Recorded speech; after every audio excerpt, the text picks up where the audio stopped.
नमस्कार। जैसा कि आप सब जानते हैं कि बिहार डीएलएड के फर्स्ट ईयर और सेकेंड ईयर का रिजल्ट जारी कर दिया गया है। ऐसे में सभी उत्तीर्ण साथियों को बहुत बहुत बधाई और शुभकामनाएं और आगे उनके उज्जवल भविष्य की कामना करते हैं।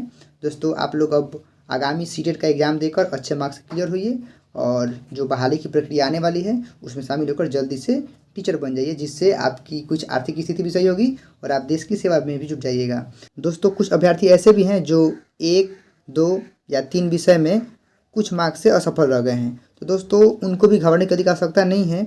आज की वीडियो में हम उसी पर चर्चा करेंगे कि अगर आप कुछ मार्क्स से 1, 2 या 3 विषय में पीछे छूट गए हैं, असफल हो गए हैं, तो कैसे आप अपने मार्क्स को इंक्रीज करा सकते हैं, बढ़ा सकते हैं। इसी के बारे में डिस्कस की जाएगी कि आखिर आप कैसे अपने मार्क्स को इंक्रीज करा सकते हैं और आप सफल हो सकते हैं। तो दोस्तों, आप चैनल पर पहली बार हैं तो चैनल को सब्सक्राइब करके बेल आइकन दबा लीजिएगा और बने इस वीडियो में चलिए देखते हैं कि कैसे आप सफल हो सकते हैं। तो हो सकता है कि आप 1, 2 या 3 विषय में असफल हो गए हों, या फिर कोई सिंगल में भी होता है या फिर कोई 2 या 3 आगे होता है। तो दोस्तों देखिए, इसके पहले तक क्या होता था कि जो डीएलएड था ना, वह एग्ज़ाम के कुछ दिन बाद एक स्पेशल एग्ज़ाम कंडक्ट कराता था। ठीक है, स्पेशल एग्ज़ाम कंडक्ट कराता था और उसमें जो भी फेल अभ्यर्थी होते थे वह किसी पर्टिकुलर सब्जेक्ट का एग्ज़ाम देकर पास हो जाते थे।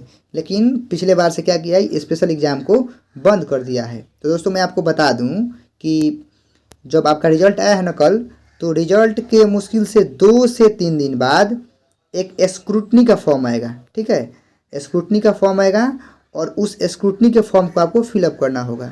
जिस विषय में भी आपको कम मार्क्स मिला है, अगर आप अनुत्तीर्ण हैं 2-3 मार्क्स से, तो स्क्रूटनी का फॉर्म भरिएगा।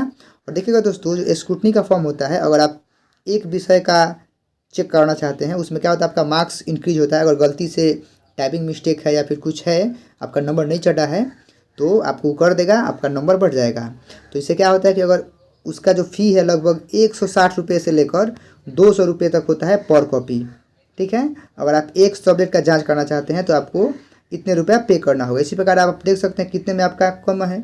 ठीक है, अगर आप अपने नंबर से असंतुष्ट हैं तब भी आप इस फॉर्म को फिलअप कर सकते हैं। आपकी कॉपी पुनः जांच की जाएगी और अगर उसमें सुधार की गुंजाइश होगी तो बढ़ाया जाएगा। या फिर आप फेल हैं किसी सब्जेक्ट में तो भी आप स्क्रूटनी का फॉर्म डालिएगा, जो कि महज 2 से 3 दिन में आएगा।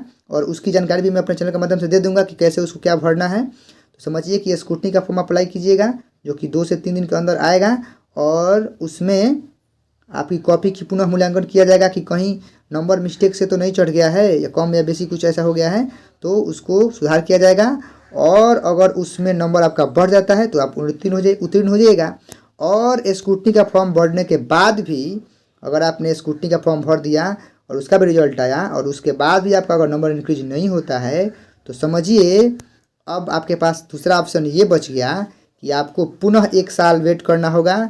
और जो सेकेंड ईयर का एग्ज़ाम होगा ना, अगर आप फर्स्ट ईयर में हैं तो आने वाले समय में जो फर्स्ट का एग्ज़ाम होगा उन्हीं के साथ आपको फिर से फॉर्म भरना होगा और पुनः एग्ज़ाम देना होगा सारे विषयों का, और फिर आप उत्तीर्ण होइएगा।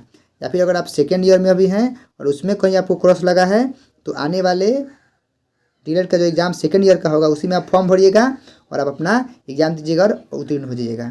दोस्तों, उम्मीद है कि इस वीडियो के माध्यम से आप ज़रूर समझ गए हों कि आखिर आपको आगे करना क्या है। अगर आप अनुत्तीर्ण हैं तो कुछ करना नहीं है दोस्तों, आपको अधिक घबराने की आवश्यकता नहीं है। आप स्क्रूटनी का फॉर्म पहले भरिए और आपका नंबर बढ़ जाएगा, बढ़ना होगा तो।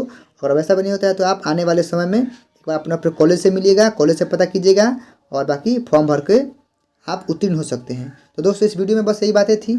उम्मीद है आपको वीडियो पसंद आई होगी। मिलते हैं आपसे अगली वीडियो में अगले टॉपिक के साथ। तब तक के लिए टेक केयर, थैंक यू।